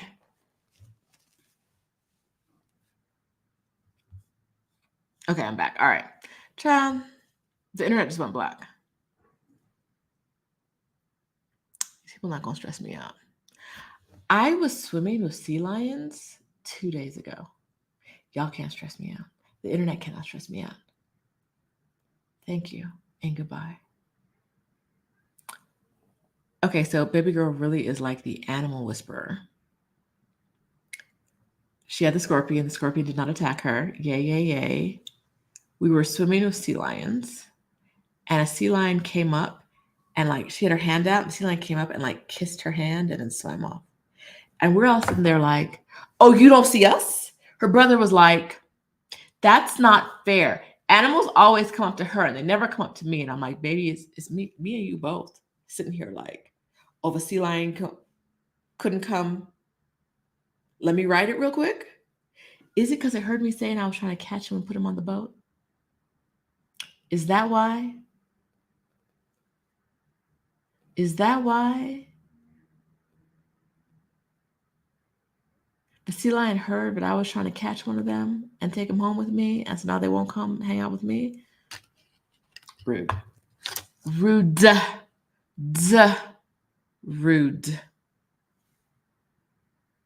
Rude. What is going on? Everything's going weird in my home. What is this connected to? Okay. My phone is now my phone is doing something funny. All right. The sea lion, listen. It didn't make sense. Sea lion was like, yeah, girl, you fine, but this little girl, we want to play with her. We want to play with her. Is it because she said I couldn't take you home? And so you think she's a good person? She's not. She's 12. 12-year-olds aren't good people.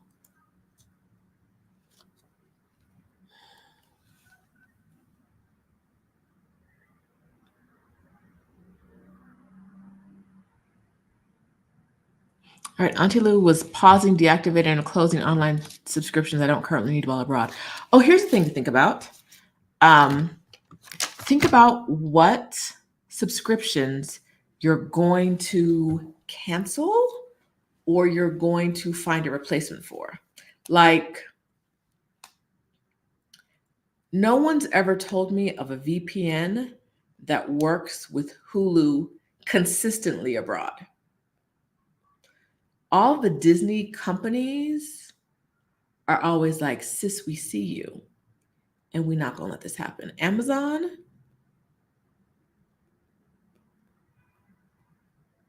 I was in the US, and for some reason I had my VPN on. And VPN and Amazon said, it looks like you're traveling. I was in the US trying to use the US plan, but because I had a US VPN on set for the US. I don't remember why. Amazon was like, it looks like you're traveling. And then I realized I've been getting, I hadn't seen that it looks like you're traveling for a while, but I realized, oh, that's just their way of saying, we see you with that VPN. Don't do that. I'm in the US. There's no, like, it's a US account. I'm in the US and you still try to play me because you see the VPN. So Netflix works for me, but I'm using a Netflix Mexico account. It's a lot cheaper. Hulu, Darash uses NordVPN, but Disney Channel, ABC, Hulu, if it's owned by the mouse is like, you and that VPN got to go somewhere else. This ain't it. I use Max, but I use Max Latino, and it's been fine. But so I'm supposed to be here. They may not catch you at first, they will catch you eventually. Tell you the mouse don't play. All right, so we're going to figure out important logistics. And this week, we're going to check our beneficiaries, even if we have them set up. Even if we have them set up already, we're going to check to make sure it's the right person and they have their proper address and everything. Can we agree to that? I think we agree to that.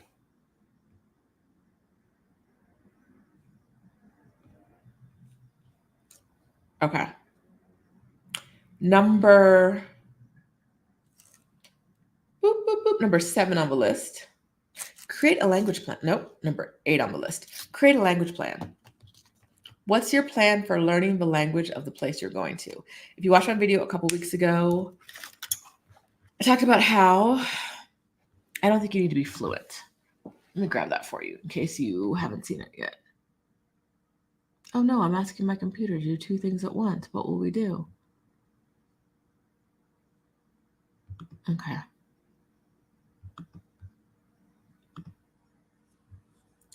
All right, we talked to Alicia about a language plan.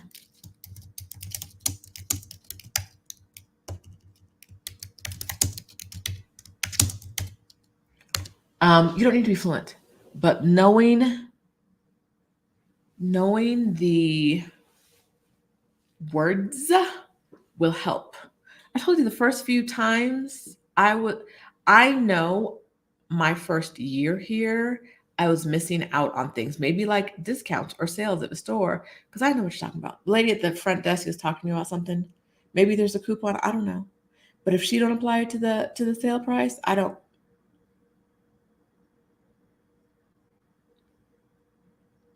know. Adelia's starting conversation class on Friday. I've been back on my Duolingo, which helps me because I'm already here and I hear Spanish a lot. So the words are like my numbers are challenging to me sometimes. So it's helpful when I do I focus on like number lessons. Like, oh yeah, And I like that repetition over and over and over again, because sometimes like I might know the word, but I can't spell it correctly because nuevo and nueve are the same word in my brain. It's the same word in my brain. It means completely different things. But like, why? Why, when we change one letter, is it a whole new word? And like, I'm not saying that doesn't happen in English, but I already put in the work of learning English. So, like, a whole new language? I ain't got it. I'm trying. But yes, so figure out how you're going to learn enough of the language that you can do the things you want to do. I've learned a lot of like body parts from going to Pilates. Because when they say something, like you can only say leg so many times and everybody else starts moving their leg before I figure out what the word for leg is, right? Like, okay, I got that. And then it's another body part, and then it's ankle, and then it's toe, and then, you know what I mean? Like, and then it's bend, and it's push. And I'm learning things like that. What is your plan for learning the language, for doing the things you want to do? If all you want to do when you move to whatever country you move to is eat, go on ahead and get a lesson, watch some YouTube, something, do something about food, right? Get it.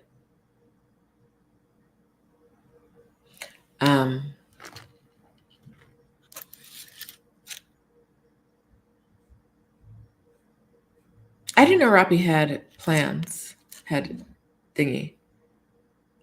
I pay for HBO Max through when they first came to the country, I got like a welcome introduction plan with them, but I'm still paying for it.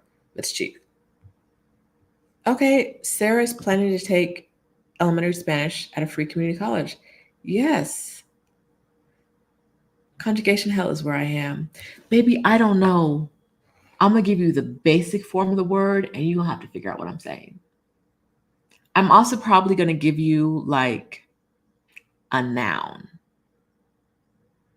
I wants, she wants, he wants, they wants, but like, it's all I have, please. Because if I get to conjugating, the whole sentence is going to be wrong. Like, I can try.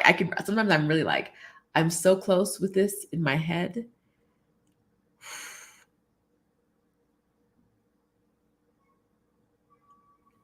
Conjugation is where I get screwed up. Okay, Brittany Joy started watching her favorite movies in Spanish in her chosen language.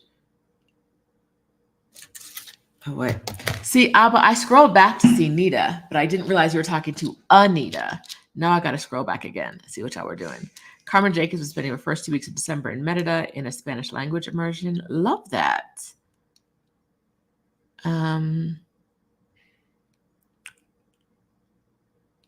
Free Black Lady, Sharice is taking Spanish lessons while living in Mexico. It makes a huge difference, especially regional differences. You guys don't believe me enough about regional differences. I know it. I keep saying it. I'm on Duolingo. Like, I don't think we use that word here. I think you're teaching me something I don't need to know because we don't use that here, which is why when I first moved here, I had a very local tutor. And I'm going to find some ways to have more local conversations. Conversation exchanges, Anita mentions. Yes. Alicia gave the best advice. Babies say enough words to get their point across. It doesn't have to be perfect. Yes. I'm out in the streets talking like a baby. I need. I like. She like. They like. He like. If you can't figure out what I'm saying, then it's a you thing, not a me thing. I'm so sorry. I'm sorry. If I can get the verb right, and the noun or the pronoun right, don't look at me like I'm stupid. Stop it. Oh, now I see what they're talking about. Y'all play too much. You knew I was going to scroll back for that. Y'all knew that, right? Abba, Anita? They have a Spanish WhatsApp group for Exodus sisters. Okay, so later on today, when this is over, I'm going to make a post within Exodus Summit, and I'm going to invite you all to share the WhatsApp groups that are Exodus related or helpful, where you want to accept new members. If you don't want to accept new members in your group, you do not have to post it. I'm going to invite that. And that is not me saying this because I want to be in your group, because I already told y'all WhatsApp gives me the blues. There's so many conversations all at once. My God. I'm going to invite that. Because why does y'all have all these groups I've never heard of before? I think I'm going to invite that because I'm nosy. Like, what are the groups out there? What is y'all doing?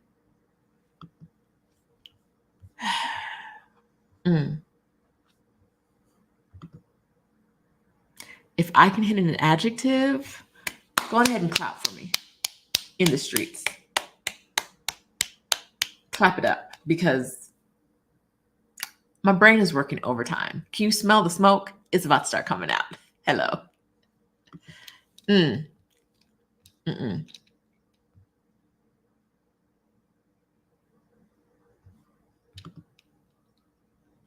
No conjugation for me.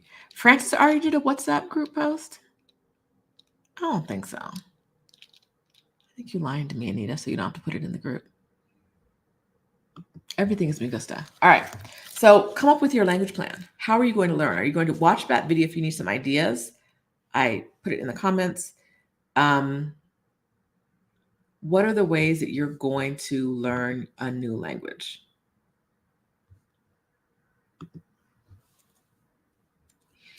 Next on the list.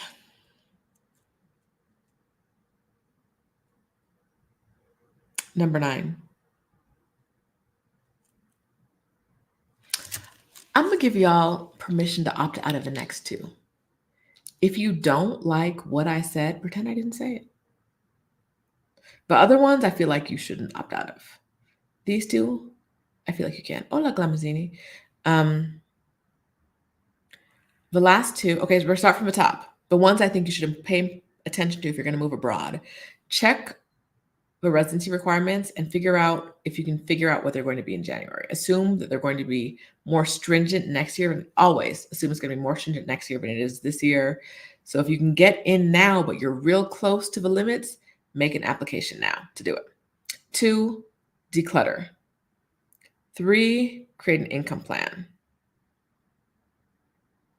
1B was bop around. If you don't want to do residency requirements, bop around. 4, check the cost of living. 5, join relevant communities, because those communities will help you with the cost of living and other information you need to know. 6, make your before you move to-do list. Get jiggy with somebody. 6, figure out the important logistics, mail and bills. Nope, that was 7. 8 is create a language plan. Now we're at 9. Number 9 is start listening to or watching or reading news from the location you want to go to.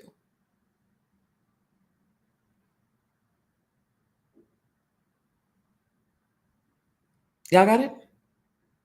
Start listening to, watching, reading news from a location. Okay, so what is that saying? It be your own people.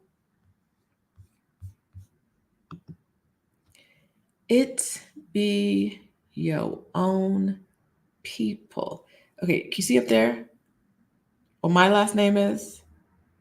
And you see right there on the screen what that last name is? Not only are they in the Spanish language group, they're aware of how active it is. So they are an active participant in the Spanish language group.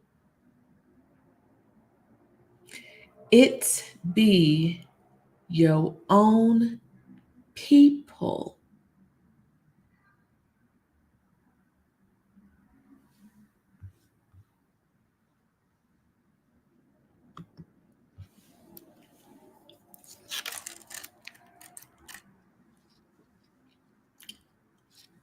And then they wonder how they get blocked. They wonder what.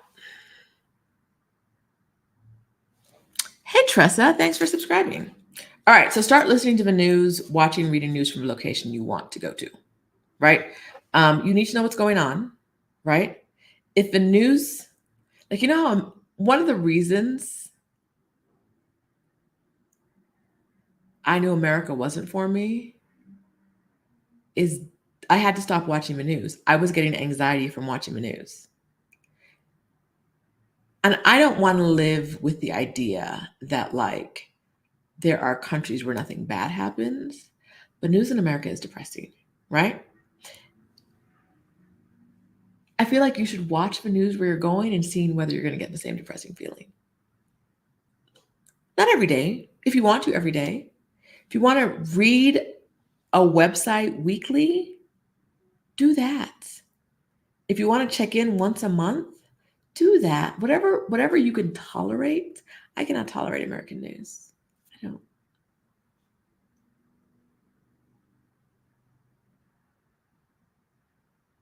When you're averaging what, like 2 mass shootings a day or something, like I can't. Maybe more. No, that's a week I'm thinking of. More than 2 a week. How many a day? Who knows? I don't know.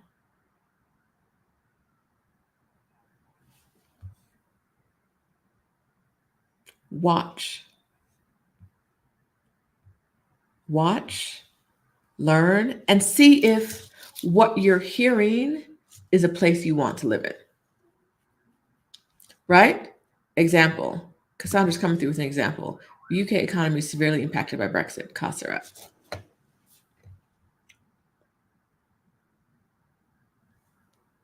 As someone who would easily get a British passport, but they ain't worth nothing more than the US passport right now because they're out of the UK, and I knew Brexit was a bad idea, but I didn't get a vote.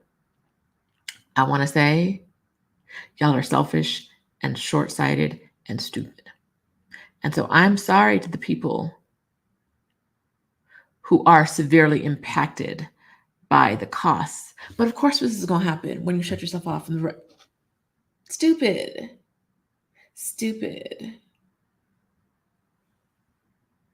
Why would y'all do that? But important to know.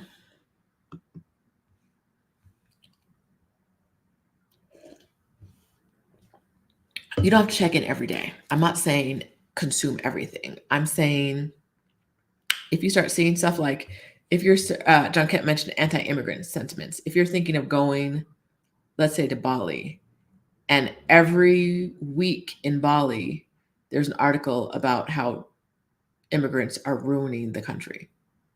If it's every week for a month, maybe that's doable. But if it's every week for a year,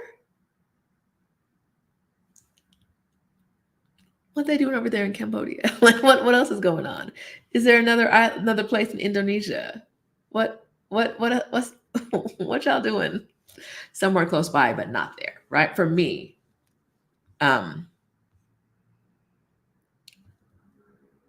pick up on the news, see what's going on. All right, last on the list,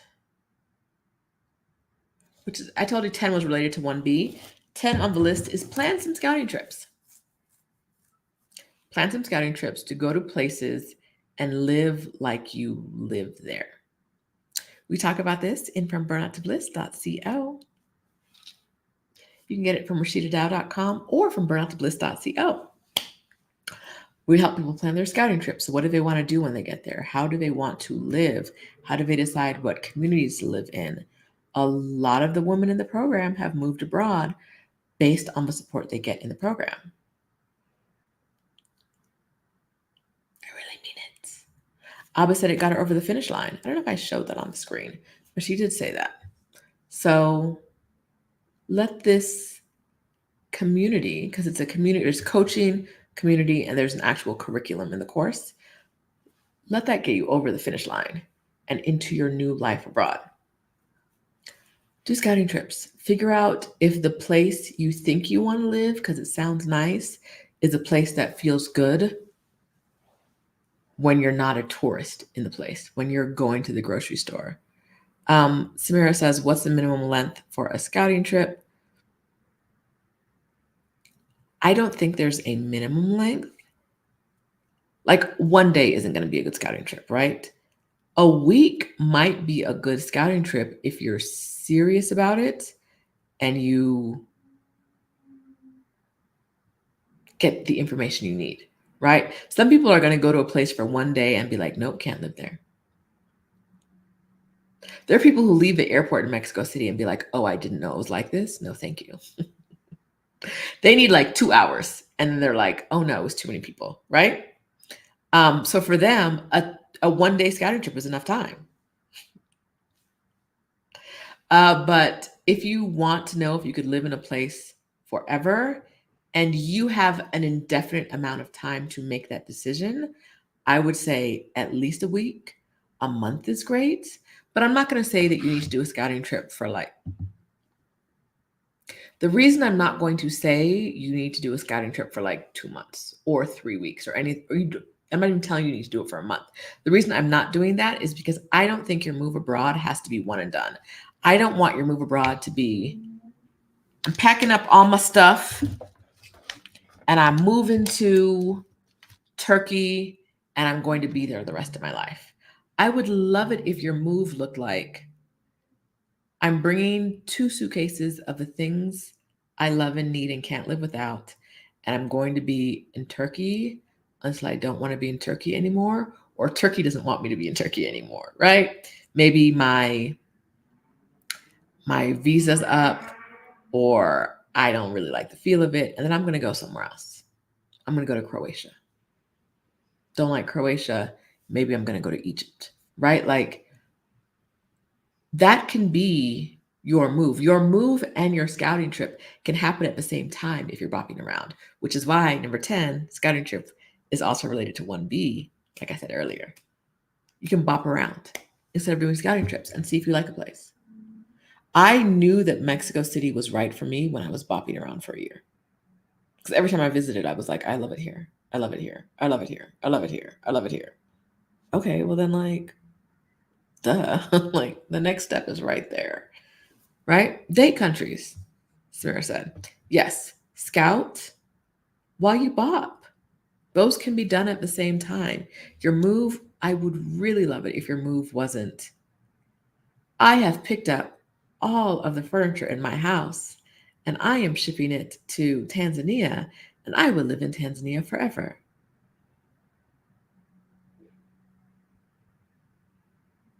Just what if you don't like it? Even if you did a scouting trip, you do your scouting trip in December, it could be a completely different place in July, right? Mexico City is a significantly different place than it was when I moved here first in 2019, right?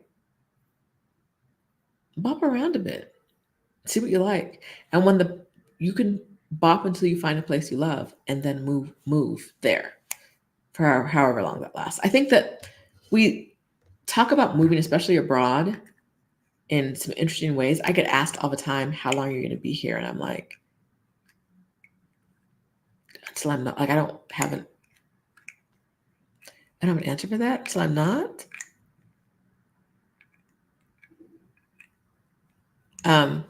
So Dara brings up a good point. You need to know yourself. She knew she was moving semi-permanently, getting rid of everything, dealing with major burnout. So she needed to be somewhere stable. So she did a 6-week scouting trip. Now Dara was already in from burnout to bliss. So she had a little bit of a head start. She knew what she was doing. She had a good idea of where she wanted to go. And she likes it. And she knew she would like it in her scouting trip. All right. Aileen says a few days in Dublin made her say no.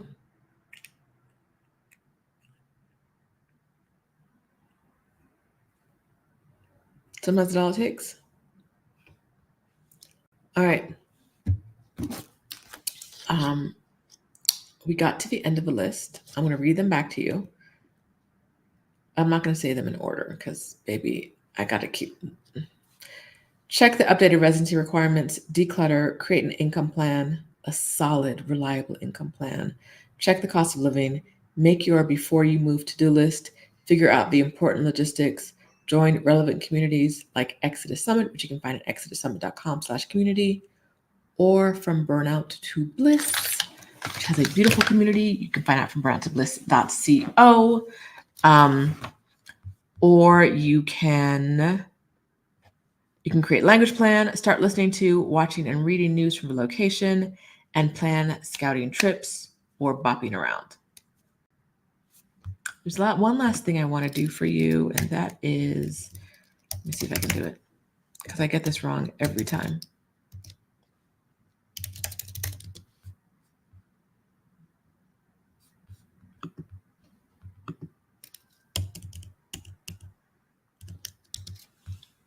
No, I can't do it. Let me see.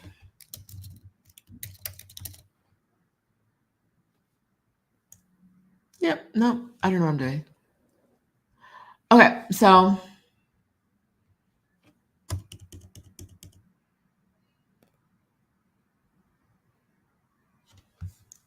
child, I don't know. I was going to try to give you the link to my newsletter so that you could stay abreast of all the important things, which you can get at rashidadow.com if you scroll down, but I can't find the direct link right now, and I'm hungry. And when do we end this video? When Rashida gets hungry. I'm hungry and there's no food in my house, but there are plantain chips. Soon I'm going to have for lunch and maybe dinner. No, I'm going to go get barbecue. She never lets me down. All right. Oh, Sarah's returned from a solo 2-week trip. It served to confirm that Mexico City is my desired destination and my heart. Yay! I hate that I didn't see you, Sarah, because I was sick between my 2 trips. And I'm better now and you're gone. Okay, Lucila's doing it right. I take part of my severance pay for my ex-employer to buy tickets for Portugal next year. Yes, that's how you do it. That is how you do it. Very proud of you. Okay, if you are in Get Your Next 3 Clients, I will see you guys at 1 p.m. my time. If you're not there, the link to join the waitlist is in the Exodus Summit community. Get it there. I will talk to you guys maybe this week sometime. Okay, so fun fact, which I probably haven't shared with you guys. I'm working on the Folders. The company has a guidebook for Mexico City, and I'm rewriting 3 chapters in the guidebook, and my deadline is in 2 weeks, and there's ideas. I have ideas, but no actual words. So I'm going to be heads down getting that stuff done and try not to cry, which is what I always do when I have a deadline. So you may not see me that much, but I'll be around. And Thursday, we'll do our usual membership meetup on Zoom. If you're a member of this YouTube community, Abba probably isn't going to be allowed in because she's been very mean to me today. So I will see the rest of you on Thursday.